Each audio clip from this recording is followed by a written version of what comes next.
title block pattern. This is the guidelines on how to construct title block pattern or template. So, in long bond paper, for the borderline that is 1.00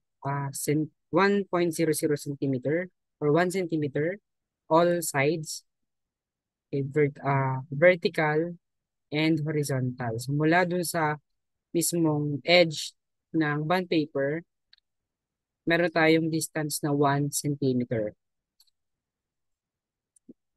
And then sa baba naman, after the borderline, okay, we will make another 2.5 centimeter.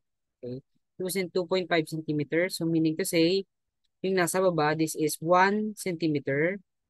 And then yung nasa taas naman, that is 1.5. Total of 2.5 centimeter. And then, this is 2 centimeter,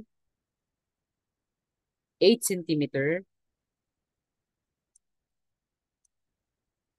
11 centimeter, or 11.1 to be exact,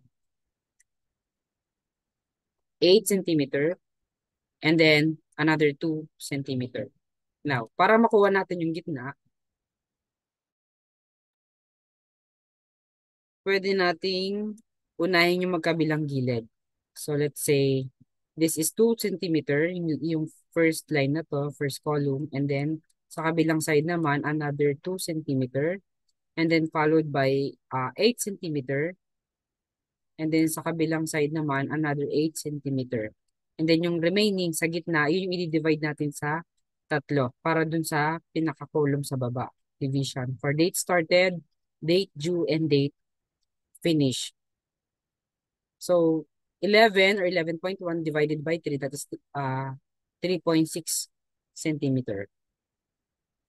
And then, for plate number, for example, this is plate number 1.1.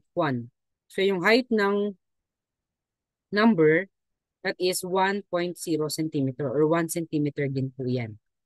Yung height ng letter. Now, dito naman sa plate number, name, grade and section, school, title, date started, date due, date finish, teacher, and subject. Since subtitle lang naman siya, that is equivalent to 0.20 centimeter or dalawang guhit lang po sa ruler natin. Okay? And then, sa pinaka-title natin, yung name, yung grade and section, yung SPRCNH as main, yung title block pattern, yung teacher, and then yung technical drawing subject, and then yung mga date, lahat po yan ay equivalent to 0.4 centimeter. So, hindi po siya abot ng 1 centimeter.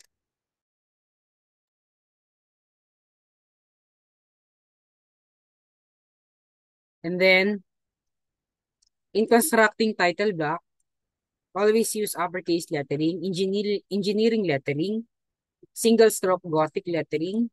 All measurements should be in centimeter, not in inches. But again, centimeter. Always use guidelines in lettering. Now, on this sample, I use this line. Okay? So always use guidelines. So guidelines serves as our guide, of course, in constructing or especially in lettering. Okay? And then from the title, from this line, for example, ito yung pinaka-line natin sa taas. Lagi tayong may distance na 0.1, at least 0.1 centimeter.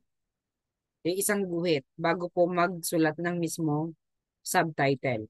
Okay? Again, lagi pong may distance, hindi po magkakadikit yung bawat letter.